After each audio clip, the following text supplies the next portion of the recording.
who doesn't necessarily have the tools to be a parent, but is sort of forced into it. I liked how unapologetic he was. A lot of times they try to make you be, too perfect or too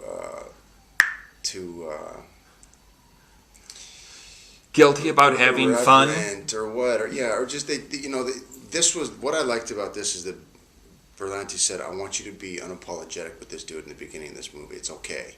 If you don't ever lose him, you can never get him back. You don't have to worry about people not liking you in this movie. And that's what I wanted to hear, because so oftentimes people are afraid to make you too unlikable in a movie, because then they think that nobody's going to, there's a point of no return.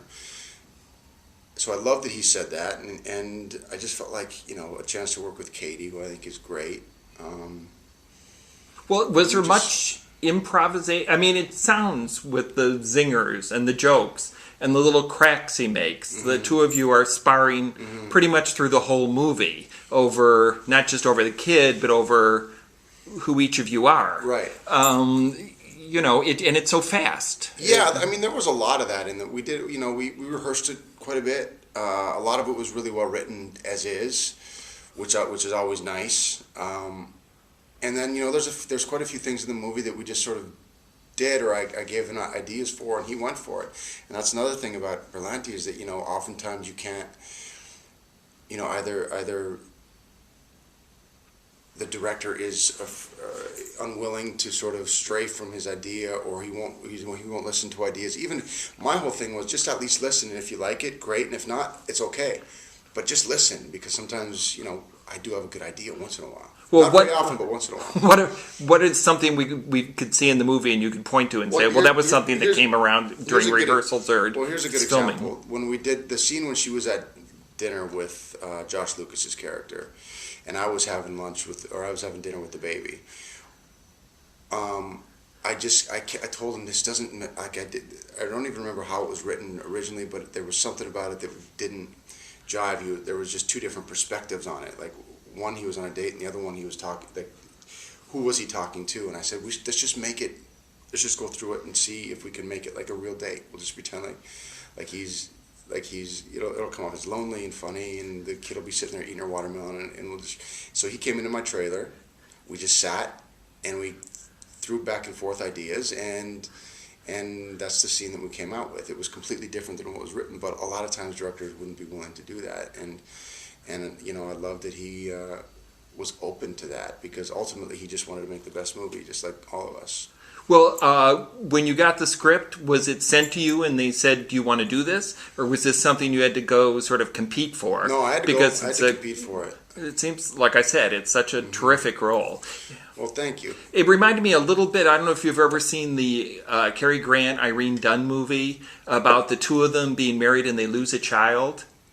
I don't think I ever saw it. What's it called? It's George Stevens. I've been trying to think of the name of the movie since I saw Life as We Know It yesterday, and I can't remember. But it's one of those things that's very touching about two people that's so sad in a way. Right, and that's what this is. That's what I think is what people are going to be surprised about. It's not just a silly romantic comedy with a bunch of, pratfalls and obvious sort of cliched jokes. I mean, there's some real sort of humor, but there's also real tragedy in this movie, and real sort of human experience that happens, and out of that comes a lot of the humor, and that's what Greg wanted to do. He wanted to make this, the humor was going to come out of playing these scenes as real as we could, or it wasn't going to work.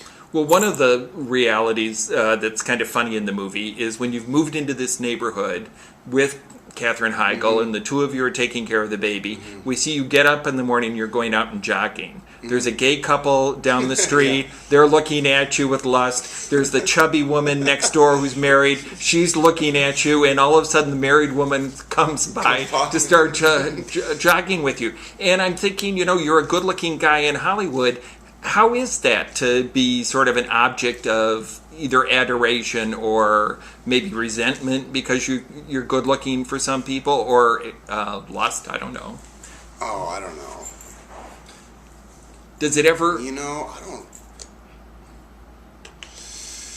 I mean, he handles it very well in the movie. Yeah, to me, he sort of, just sort of acknowledges it and lets people Right. feel not embarrassed about it, I guess. Yeah, and I guess that would be maybe my perspective on it too. I don't know. I try not to let that be part of the way I think anyway. I just treat people the way I want to be treated, and that's it. Do you ever feel like you've had a hard time getting considered for roles because you're good looking, and people would say, well, it'll be hard for some kid who's chubby and 20 to identify with you in this part? I said to someone, why do you think Jonah Hill has got a career? Yeah. And this guy said to me, I teach film school and half of my students look like Jonah Hill. Yeah. Well, that may be true. I don't know. I mean, I don't know what, it's my sister. Okay. Hold on. Let me turn this off. Shoot, sorry. I'm unlock it now. I've had trouble with this thing all day.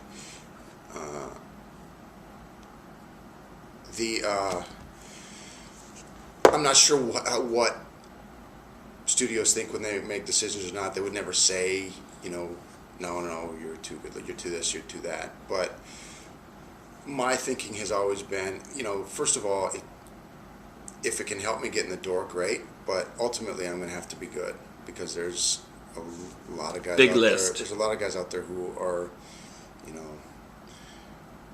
more dreamy than me, or whatever the hell you want to call it. But my whole thing is I'm going to try to break whatever box people try to put me in. Or play against it as much as I can and not really use it. I mean, use it to get me maybe in the door, but ultimately I'm going to have to deliver, or I'm going to have a short career. Well, you had a long run with a series that was not a top-rated series, No. but you worked constantly. Yeah.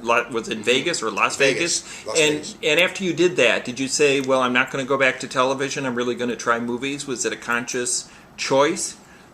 Yeah. Even back on when I did the soap for 3 years. I did a soap here in New York for 3 years. We just drove past it.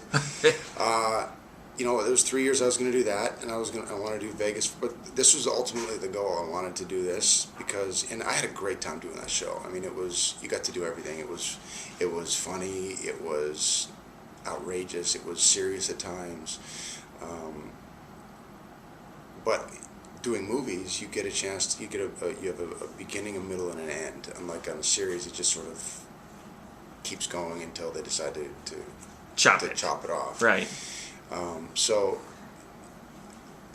as much as I enjoyed that, this is a lot more exciting. This is much more of an adventure. Were you Messer as a young kid, do you think?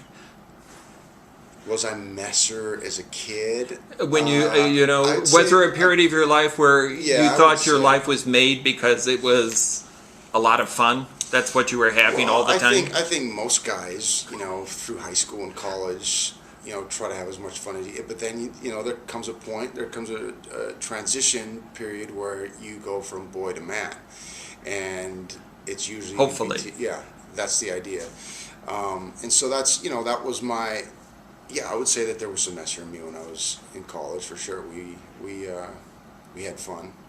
But I was always in long relationships too, so I never really got to enjoy the sort of lifestyle Messer guy. That serial dating thing where Yes. one time and it was on to the next. Right. That was never really my lifestyle, but he was definitely fun to play. And when you saw the poster, going back to how we started here, did they call you up and say, we've got an idea for this? Did you have to approve it? You know what? I actually called Greg. This is funny you asked that, because I actually called Greg, and normally, and you can ask him, I said, there was a couple scenes in the movie where it was like these sort of gratuitous shirtless scenes. We said, we don't need it. We don't need it unless it's necessary for the story.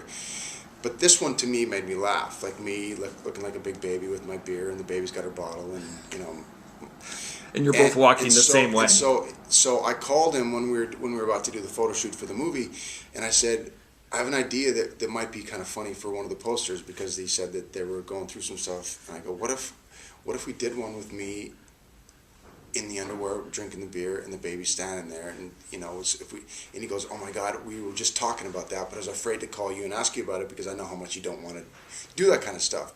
So this time was something that I was fine with.